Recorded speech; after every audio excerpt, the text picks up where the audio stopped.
야고보서 5장에서 이제 서신을 마무리 지으면서 5가지 교훈의 말씀을 전해주고 있습니다. 그 5가지 중에서 오늘 본문 말씀은 첫 번째 야고보가 전해준 교훈의 내용입니다. 본문 1절을 보면 야고보는 불의한 부자들을 향해서 이렇게 말합니다. 들으라 부한 자들아, 너희에게 임할 고생으로 말미암아 울고 통곡하라. 야고보가 주는 첫 번째 교훈의 내용은 바로 부자에 대한 것입니다. 즉 돈과 관련된 내용의 것입니다. 이 돈에 대한 그리고 헌금에 대한 내용은 강단에서 점점 듣기가 어려워진 주제다라고 생각이 됩니다. 왜냐하면 성도들이 설교 때 목회자가 강단에서 돈 이야기하는 것을 상당히 불편해하고, 또 목회자들도 성도들이 그런 마음이 있다는 것을 알고 강단에서 점점 돈에 대한, 헌금에 대한 설교를 하지 않기 때문입니다. 하지만 이것은 성경이 가르치는 방향과 많이 다르다고 할 수 있습니다. 왜냐하면 성경은 우리가 생각하는 것보다 훨씬 더 돈에 대해서 많이 말씀하고 있기 때문입니다. 특별히 예수님께서는 돈에 대해서 말씀을 많이 하셨습니다. 마태복음 6장 24절을 보면 이렇게 예수님께서 말씀하십니다. 한 사람이 두 주인을 섬기지 못할 것이니 혹 이를 미워하고 저를 사랑하거나 혹 이를 중히 여기고 저를 경히 여김이라. 너희가 하나님과 재물을 겸하여 섬기지 못하느니라. 예수님께서는 돈이 가지고 있는 그 위력이 얼마나 큰지를 알고 계셨습니다. 그리고 예수님은 우리에게 돈이 필요하다는 것도 이 사실도 잘 알고 계셨습니다. 그래서 예수님은 돈 그 자체를 부정하지는 않으셨지만 대신 돈이 가지고 있는 위험성, 돈이 얼마나 위험한 것인지를 우리에게 알려주셨습니다. 돈이 우리 인간들이 사는데 꼭 필요한 것이고, 또 돈은 꼭 있어야 되는 그런 중요한 것이지만, 그렇다고 그것이 너희 인생의 주인이 되도록 해서는 안 된다는 것입니다. 야고보는 본문 1절에 보면 부한 자들에게 울어라 이렇게 말하고 있습니다. 여기서 울다라는 말은 우는 소리가 들릴 정도로 통곡하면서 아주 큰 소리로 우는 것을 의미합니다. 그래서 야고보는 눈물만 흘리는 그런 단순한 울음이 아니라 그야말로 앞으로 다가오게 될 심판과 멸망을 바라보면서 아주 슬프게 또 그렇게 울부짖어야 한다라고 말해주고 있는 것입니다. 이 야고보의 말은 마치 구약시대의 선지자들의 외침과 같이 느껴집니다. 이사야 선지자는 이사야서 13장 6절에 보면 이렇게 말합니다. 너희는 애곡할지어다. 여호와의 날이 가까웠으니 전능자에게서 멸망이 임할 것임이로다. 구약시대 이 이사야 선지자의 말처럼 오늘 본문에서 야고보는 그 당시 부자들을 향해서 선지자적인 어조로 아주 단호하게 경고의 메시지를 외치고 있는 것입니다. 1절에서 야고보는 부자들에게 장차 너희들에게 고생이 있을 것이다 이렇게 말했습니다. 여기 이 고생이라는 말은 단지 육체적으로 좀 힘든 그런 고생을 말하는 것이 아니라 너희에게 앞으로 이제 갑작스럽게 아주 비참한 일이 일어나게 될 것이다 하는 것입니다. 그렇기 때문에 너희는 이 비참한 상황 앞에서 가슴을 치면서 탄식하면서 그렇게 울부짖어야 한다라고 말하는 것입니다. 5절 말씀에 보면 그 당시에 부자들의 삶이 어떠했는지 그곳에 기록되어 있는데, 그 부자들은 사치와 방종 속에 살면서 그야말로 이 땅에서의 모든 즐거움에 그들이 흠뻑 빠져서 살았다라고 했습니다. 그렇기 때문에 부자들에게 들려온 야고보의 말은 한편으로는 아주 충격적으로 들렸을 수도 있고, 또 한편으로는 이해할 수 없는, 아니 어쩌면 미친 한 사람의 말처럼 들렸을지도 모릅니다. 왜냐하면 어디를 봐도 자기들이 그렇게 울면서 통곡해야 할 이유가 전혀 없어 보였기 때문입니다. 그렇다면 야고보가 당시 부자들을 향해서 이러한 폭탄 선언을 한 이유가 무엇이었을까요? 그 이유는 야고보는 주님의 재림이 임박했다, 주님이 곧 다시 오신다라는 것을 그가 알았기 때문인 것입니다. 야고보서 5장 9절에 보면 야고보는 이런 말을 합니다. 형제들아, 서로 원망하지 말라. 그리하여야 심판을 면하리라. 보라, 심판주가 문 밖에 서 계시니라. 악한 부자들에게 임하게 될 심판이 이미 문 앞에 그렇게 가까이 다가와 있다는 것입니다.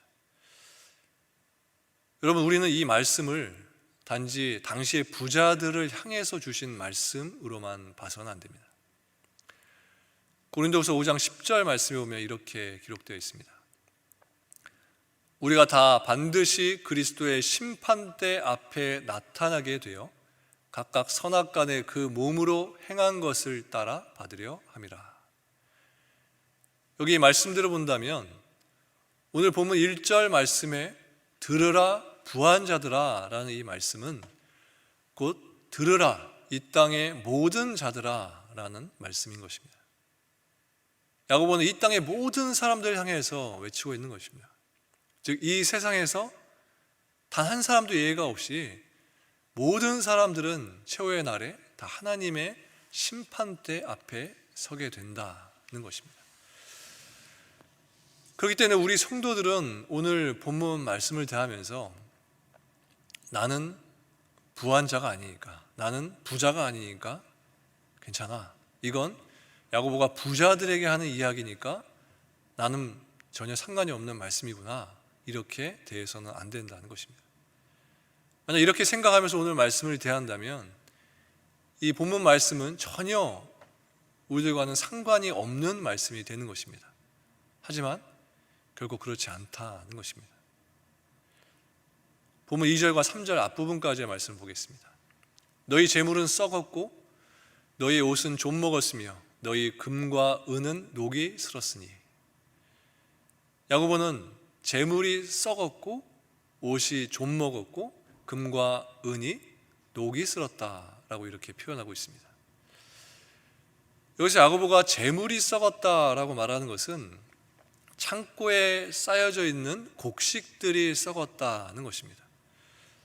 부자들이 가난한 사람들에게 나눠주지 않고 오랫동안 창고에 곡식들을 쌓아 놓기만 해서 그 쌓아 놓은 곡식들이 다 썩어 버렸다는 것입니다. 그래서 야고보가 재물이 썩었다고 말하는 것은 썩어서 버릴 만큼 많은 곡식을 가지고 있었음에도 불구하고 그 당시 부자들은 그것으로 가난한 사람들을, 그 곡식이 없어서 먹지 못하는 사람들을 돌보지 않았고 그들을 도와주지 않았다는 것입니다. 즉, 본문에서 야고보가 부자들의 재물이 썩었다라고 말하는 것은 한마디로 그 당시 부자들이 썩었다, 그들은 썩었다라고 말하는 것입니다. 또 야고보는 이어서 옷이 좀 먹었다라고 했습니다. 이 말은 부자들의 집에 입지 않는 옷들이 너무 많아서 옷장 안에 있는 옷들이 좀이 먹을 정도였다는 것입니다. 옷들이 다 삭아버려서 입지도 못하고 쓸모없게 되었다는 겁니다. 이렇게 그 당시 부자들은 많은 옷을 가지고 있었지만 보관만 했지 그 옷을 공동체에 있는 가난한 사람들에게 나눠주지 않았다는 겁니다. 이 말씀을 보면 야고보가 꼭 우리들에게, 지금 이 시대를 살아가는 우리들에게 하는 이야기와 같이 들립니다. 옷장을 정리하다 보면 내가 이런 옷도 가지고 있었구나 라고 생각이 들 정도로 우리들은 참 많은 옷들을 가지고 살고 있습니다. 사실 우리는 가지고 있는 옷 중에서 입는 옷보다 안 입는 옷들이 훨씬 더 많이 있습니다. 젊었을 때 입었던 옷을 이제는 살이 쪄서 도저히 입을 수가 없는데 언젠가 다시 살이 빠지게 되면, 예전의 몸매로 돌아가게 되면 입을 날이 있겠지, 그런 날이 오겠지 하면서 계속 그 옷을 보관만 합니다. 그런데 그런 날이 올까요? 올까요? 질문입니다. 그런 날이 올까요? 오지 않을 것 같습니다. 그렇게 보관만 하다가 나중에 죽고 나면 내 배우자에게, 그리고 내 짐을 정리하게 될 자녀들에게 일거리만 주게 되는 것입니다. 인간의 3대 욕구가 식욕, 성욕, 수면욕이라고 말합니다. 하지만 모든 사람들이 옷에 대한 욕심도 가지고 있는 것 같습니다. 옷에 대한 욕심은 한자어로 의욕? 이렇게 해야 될까요? 우리가 잘 쓰지 않는 표현이지만 이렇게 우리는 옷에 대한 욕심, 의욕을 가지고 있습니다. 그래서 저는 교회에서 꼭 있어야 될 행사 중에 하나가 바자회가 아닌가 생각됩니다. 저희 교회에서도 가끔씩 몇 년에 한 번씩 바자회를 하는데요, 이 바자회를 통해서 성도들이 집에 가지고 있는 옷들을 찾아보게 되고 입지 않는 옷들을 교회로 가지고 와서 자신의 옷을 다른 사람들에게 나눠줄 수 있는 기회를 이 바자회를 통해서 주게 된다 생각됩니다. 또 본문 3절에 보면 야고보는 너희들이 가진 금과 은이 녹이 슬었다고 했습니다. 모으기만 했지 쓸 줄은 모르고 집에 보관만 하고 있으니까 금과 은이 녹이 쓴 고철과 같다는 것입니다. 사실 금은 또 은은 녹이 슬지 않는 물질입니다. 그런데 야고보가 여기서 금과 은이 녹이 슬었다 이렇게 표현하는 것은 부자들이 소유하고 있던 금이, 은이 가난한 사람들에게 나눠지지 않았기 때문에 그들이 가진 금과 은이 녹이 쓴 것처럼 그렇게 쓸모가 없게 되었다는 것입니다. 여기서 야고보의 이 말은 부자들이 소유하고 있던 금이 그것을 주신 하나님의 본래의 의도에 맞게 쓰여지지 않았다는 것을 말하는 것입니다. 야고보는 부자들이 금과 은을 녹이 슬 정도로 집에 쌓아만 두고 있었다라는 이것을 지적하면서 그들을 책망합니다. 물론 그렇다고 해서 성경이 재물 그 자체를 악하다 이렇게 말하는 것은 아닙니다. 왜냐하면 재물은 분명 하나님이 우리들에게 주시는 복 중에 하나이기 때문입니다. 그런데 야고보가 그럼에도 불구하고 이 부분을 지적하면서 부자들을 책망하는 이유는 무엇 때문일까요? 그것은 3절 후반부의 말씀대로 지금은 말세이기 때문이라는 것입니다. 3절 말씀을 함께 보겠습니다. 너희 금과 은은 녹이 슬었으니 이 녹이 너희에게 증거가 되며 불같이 너희 살을 먹으리라. 너희가 말세에 재물을 쌓았도다. 여기서 금과 은의 녹이 너희에게 증거가 된다라는 이 말씀은 하나님께서 그들에게 심판을 내리실 때 바로 그것이 부자들을 정죄하는 결정적인 증거가 된다는 것입니다. 또 야고보는 재물과 옷과 금이 불과 같이 너희 살을 먹을 것이다 라고 말했습니다. 이 말은 최후 심판의 날에 부자들이 그것들로 인해서 파멸하게 될 것이다 라는 말씀입니다. 결국 부자들은 부정하게 축적한 재물 때문에 심판을 받게 되고 또 도움을 호소하는 사람들을 외면하고 자기들의 배만을 채우면서 살았기 때문에 그 부한자들은 파멸에 이르게 된다는 것입니다. 최후 심판 때 앞에서 이렇게 그들이 가진 재물은 자신을 파멸하게 하는 분명한 증거물이 될 뿐인 것입니다. 또 이어서 야고보는 3절 끝부분에서 너희가 말세의 재물을 쌓았다고 했습니다. 여기서 야고보는 미래에 있을 어떤 일에 대해서 말하는 것이 아니라 그가 지금 현재 목격한 일에 대해서 말하고 있는 것입니다. 그래서 야고보가 여기서 말세라고 말하는 것은 야고보가 현재 살고 있는 초대교회 당시를 가리키는 것입니다. 이 말세의 때에 하나님의 심판이 불시에 들이닥치게 될 텐데 그 당시 부자들은 재물을 쌓는 일에만 다 열중하고 있었다는 것입니다. 그래서 신학자 칼빈은 이러한 말을 했습니다. 말세의 재물을 쌓는 것은 자신에게 임할 형벌을 쌓는 것과 같다. 왜 썩고 좀먹고 녹이 생기는 것일까요? 그것은 가만히 그것을 보관만 하고 있기 때문인 것입니다. 고여있는 물은 흐르지 않기 때문에 썩는 것입니다. 마찬가지로 돈도 우리가 소유한 것들도 그것이 흐르지 않으면, 남에게 베풀어지지 않으면 다 썩게 된다는 것입니다. 코로나로 돈을 쓸 일이 거의 없어서 우리의 재물이 녹슬고 있는 것은 아닌지 모르겠습니다. 또 코로나 때문에 교회에도 안 가고 또 밖에 나갈 일도 거의 없기 때문에 우리의 옷들이 옷장에서 좀 먹고 있는 것은 아닌지 생각해 보게 됩니다. 이처럼 하나님은 코로나를 통해서 우리가 지금 오늘 본문 속의 부자들처럼 살고 있다는 것을 보여주시고 계시다라는 생각이 듭니다.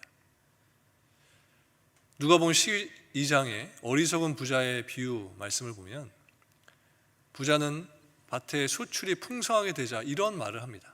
누가복음 12장 18절 말씀입니다. 내 곡간을 헐고 더 크게 짓고 내 모든 곡식과 물건을 거기 쌓아두리라. 그러자 하나님께서는 이 부자에게 이렇게 말씀하십니다. 12장 20절 말씀입니다. 어리석은 자여, 오늘 밤에 내 영혼을 도로 찾으리니 그러면 내 준비한 것이 누구의 것이 되겠느냐. 재물을 쌓는 것은 죄입니다. 재물을 쌓아두는 것은 죄가 됩니다. 왜 그럴까요? 하나님께서는 우리들에게 재물을 주실 때 그것을 쌓아두라고, 그 목적으로 우리들에게 재물을 주시지 않았기 때문입니다. 재물을 가진 사람은 그것을 가지고 선행을 베풀어야 할 의무가 있는 것입니다. 그렇기 때문에 하나님께서 주신 재물을 집에 쌓아만 둬서 썩고 좀 먹고 녹이 슬게 하는 것, 이것은 우리에게 죄가 된다는 것입니다. 하나님이 재물에 대해서 우리들에게 알려주신 법칙은, 재물은 이 세상에 쌓아두면 빼앗기게 되지만 그것을 하늘나라에 쌓으면 절대 빼앗기지 않는다는 것입니다. 학개서 2장 8절에 보면 이렇게 말씀하고 있습니다. 은도 내 것이요 금도 내 것이라 만군의 여호와의 말이니라. 이 세상에 내 것이란 없습니다. 우리는 우리들에게 있는 모든 것들이 다 하나님께서 나에게 잠시 맡겨주신 것이다 라는 이 마음을 늘 가지고 살아야 하는 것입니다. 이어서 4절 말씀입니다. 보라, 너희 밭에서 추수한 품꾼에게 주지 아니한 삭시 소리 지르며 그 추수한 자의 우는 소리가 만군의 주의 귀에 들렸느니라. 이 말씀은 부자들이 품꾼들의 임금을 착취하는 악덕 기업주와 같았다는 것을 보여주는 말씀입니다.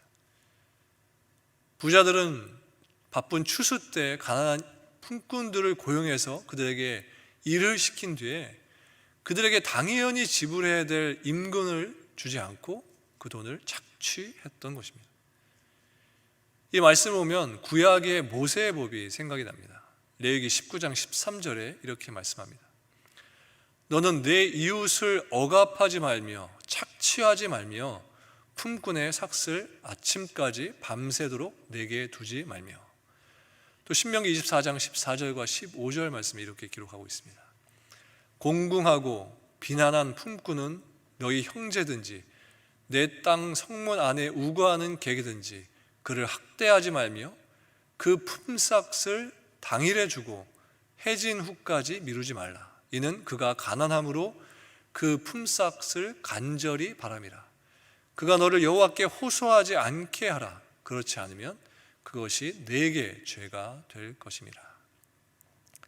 그런데 당시 부자들은 가난한 사람들에게 마땅히 줘야 될 그 정당한 임금까지도 다 착취하면서 자신들의 재물을 쌓았다는 것입니다. 그리고 본문에서 야고보가 삭시 소리 지른다라고 표현한 것은 노동자들이, 그 당시 일꾼들이 부자들의 부당한 착취 때문에 억울해서 소리를 쳤다는 것을 말하는 것입니다. 그들이 임금을 열심히 일했는데 임금을 받지 못해서 그것으로 가슴에 한을 품고 밤마다 가슴을 치면서 통곡했다는 것입니다. 울었다는 것입니다. 그리고 야고보는 그 우는 소리가 주님의 귀에 들렸다라고 했는데, 여기 우는 소리를 주님께서 들으셨다라는 것은 단순히 하나님께서 그 사람의 우는 소리를 들으셨다라는 것을 넘어서 그들의 우는 소리에, 그들의 외침에 그들의 탄식에 하나님께서 응답하셨다는 것을 의미하는 말씀입니다. 다시 말해서 부정하게 재물을 모은 부자들을 하나님께서 심판하신다는 것입니다. 말라기서 3장 5절에 보면 이렇게 기록하고 있습니다. 내가 심판하러 너희에게 임할 것이라. 점치는 자에게와 간음하는 자에게와 거짓 맹세하는 자에게와 품꾼의 삭세에 대하여 억울하게 하며 과부와 고아를 압제하며 나그네를 억울하게 하며 나를 경외하지 않은 자들에게 속히 증언하리라. 만군의 여호와가 말하였느니라. 여기 말씀과 같이 품꾼의 삭세에 대해 억울하게 하는 자들에게는 반드시 심판이 있게 된다는 것입니다. 하나님께서는 공의의 하나님이시기 때문에 결코 품꾼들의 울음소리를 외면하지 않으신다는 것입니다. 그 당시 품꾼들은 하루에 품삯을 받지 못하면 가족 전체가 그날 하루를 굶어야 할 정도로 아주 가난했습니다. 그러나 부자들은 자기들의 배를 채우기 위해서 일꾼들에게 당연히 줘야 될 품삯을 주지 않았다는 겁니다. 이처럼 초대교회 당시에 사회적으로 큰 문제 중에 하나는 바로 농지의 주인과 그곳에서 일하는 품꾼들 간의 갈등이었습니다. 농지의 주인들은 어떻게 해서든지 품꾼들에게 적은 일당을 주려고 했고, 또 부자들은 반대로 가난한 사람들에게 돈을 빌려주고 높은 이자를 받는 일에 그들의 관심이 맞춰져 있었다는 것입니다. 그래서 부자들은 더 부자가 되고 가난한 사람들은 더 가난하게 되었던 것입니다. 이어서 5절 말씀입니다. 너희가 땅에서 사치하고 방종하여 살육의 날에 너희 마음을 살찌게 하였도다.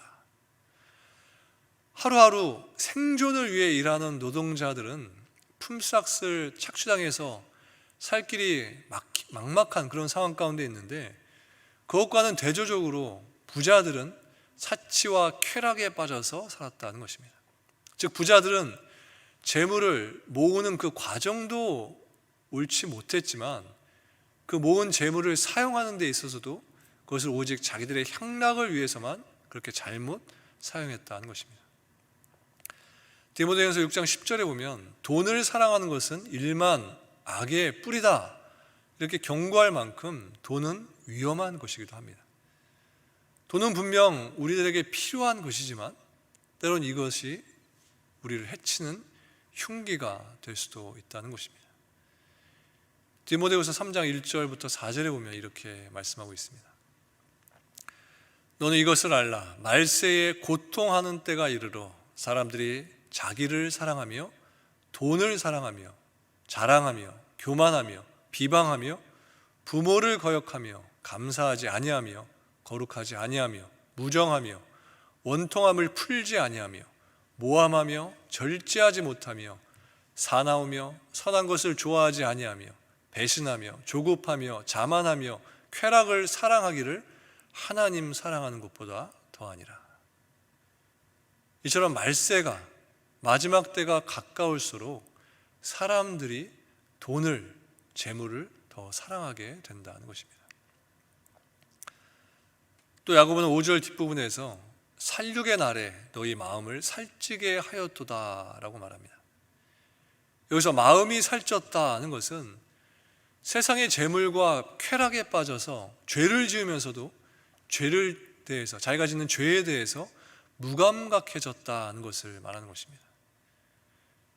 가축들이 도살할 날을 위해서 살찌워지듯이 부자들은 자신도 모르게 심판의 날을 위해 죄악된 마음을 점점 살찌우고 있다라는 것입니다. 그 당시에 부자들은 아주 사치스럽고 방탕한 삶을 살았을 겁니다. 자신을 화려한 보석으로 치장을 하며 길거리를 걸어 다녔을 겁니다. 맛있는 음식을 먹기 위해서 이곳저곳을 찾아다니고 또 가진 것이 많아서 매년 집의 창고를 더 크게 지어야 했을지도 모릅니다. 이처럼 부자들은 자신이 원하는 삶을 살고 자신의 쾌락을 즐기기 위해서 그런 목적을 가지고 재물을 모았던 것입니다. 그래서 야고보는 이 부자들을 향해서 이러한 행동이, 너희들의 이러한 무지한 행동이 너희의 마음을 살찌게 했다라고 말하고 있는 것입니다. 몸에 살이 찌는 것보다 우리의 마음, 또 우리의 영혼에 살이 찌는 것, 이것이 더 무서운 것입니다. 몸에 살이 찌면 우리가 몸 관리를 하기 위해서 열심히 걷고 운동을 하듯이 우리는 우리의 마음에, 우리의 영혼에 살이 찌고 있는 것은 아닌지 늘 나의 마음의 상태를, 내 영혼의 상태를 살펴봐야 하는 것입니다. 6절 말씀입니다. 너희는 의인을 정죄하고 죽였으나 그는 너희에게 대항하지 아니하였느니라. 여기 말씀에 보면 불의한 부자들이 저지른 또 다른 악이 무엇인지에 대해서 기록하고 있습니다.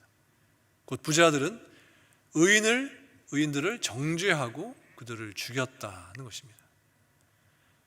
오늘 본문 내용을 보면 앞서서 부자들은 일꾼들에게 임금을 주지 않았고 착취한 그 재물을 자신들의 쾌락을 위해서만 썼다고 했습니다. 그리고 그들은 이것에 멈추지 않고 착취한 재물을 이용해서 의인들을 정죄하고 또 그들을 무자비하게 탄압까지 했다는 것입니다. 이렇게 물질에 대한 욕심을 갖게 되면 선한 사람들을 탄압하고 또 그들을 죽이기까지 한다는 것입니다. 지금 미얀마의 군부의 모습이 이와 같다라고 생각됩니다. 같은 나라의 국민들에게 총을 쏴서 죽이기까지 하는 이런 행동들은 바로 물질의 눈이 어두워지기 때문인 것입니다. 야고보는 오늘 본문에서 울고 통곡하라 라고 말합니다. 이 말은 오늘 설교 제목이기도 합니다. 울고 통곡하라. 이 땅에서 재물에 묶여 사는 자들에게 울고 통곡하라는 것입니다. 이 땅에서 죄에 묶여 사는 자들에게 울고 통곡하라는 것입니다. 야고보는 바로 우리들에게 이 시간 울고 통곡하라 라고 외치고 있는 것입니다. 또 이 땅의 교회들을 향해서 울고 통곡하라 라고 외치고 있습니다. 우리는 천국을 바라보면서 기쁨과 소망 가운데 삶을 살아야 하지만 현재 나에게서 보여지는 물질에 묶여있는 그런 죄된 모습들을 보면서 우리는 늘 울며 통곡하는 마음을 가져야 한다는 것입니다. 난 현재 하늘의 재물을 쌓는 것보다 이 땅의 재물을 쌓는 것에 우선순위를 두고 있지는 않은지 살펴봐야 합니다. 나는 나의 시간을 이 땅의 재물을 쌓는 데 더 투자하고 있지는 않은지 또한 살펴봐야 합니다. 그리고 나는 하나님께 드리는 것에 있어서는 인색하면서 나에게, 내 가족에 쓰는 것에서는 아까워하지 않는다면 그 사람은 오늘 본문에서 말하는 부한자와 같은 것입니다. 바울은 디모데전서 6장 7절과 8절에서 이렇게 말합니다. 우리가 세상에 아무것도 가지고 온 것이 없음에 또한 아무것도 가지고 가지 못하리니 우리가 먹을 것과 입을 것이 있은즉 족한 줄로 알 것이니라. 하나님께서 우리에게 알려주신 이 세상을 사는 방법은 족한 줄로 알고 사는 것입니다. 늘 주님 주신 것에 만족하면서 사는 것, 이것입니다. 이렇게 우리는 이 세상에서의 부자보다 하나님 나라에서의 부자로서 살아야 하는 것입니다. 그럼 어떻게 사는 것이 하나님 나라의 부자로서 사는 것일까요?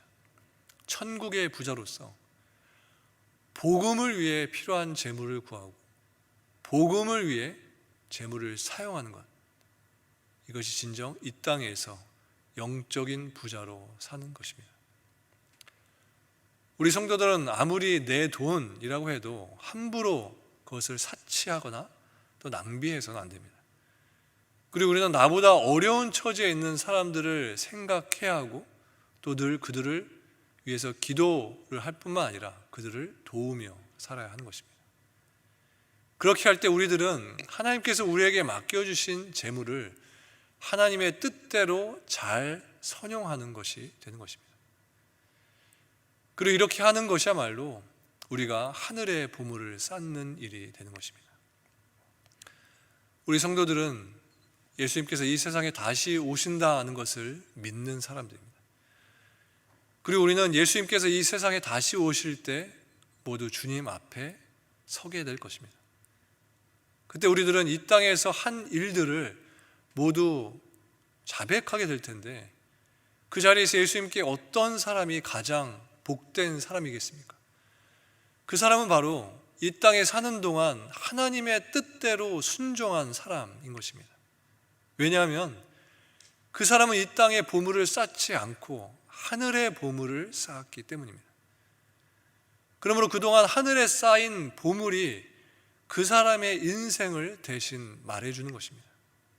그리고 주님께서는 그 사람이 쌓은 하늘의 보물을 보시면서 잘했다, 너는 나의 충성된 종이구나 라고 우리들을 칭찬해 주실 것입니다.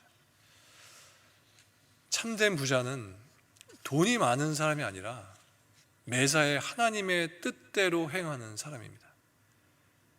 이 사람은 하나님을 인생의 주인으로 모시기 때문에 하나님의 모든 풍성함이 그 사람의 것이 되는 것입니다. 여러분들 모두가 이 땅에 사는 동안 세상의 부자가 되기에 애쓰는 인생을 사는 것이 아니라 하나님의 뜻대로 오직 하늘나라의 보물을 쌓는 삶을 사시기를 바랍니다. 그래서 세상의 칭찬이 아닌 하나님으로부터 칭찬받는 날을 고대하시면서 하루하루를 믿음의 여정의 삶으로 살아가시는 저 여러분들 모두가 되시기를 주님의 이름으로 간절히 축원합니다. 다 함께 기도하시겠습니다. 하나님, 오늘도 우리에게 말씀을 주셔서 감사합니다.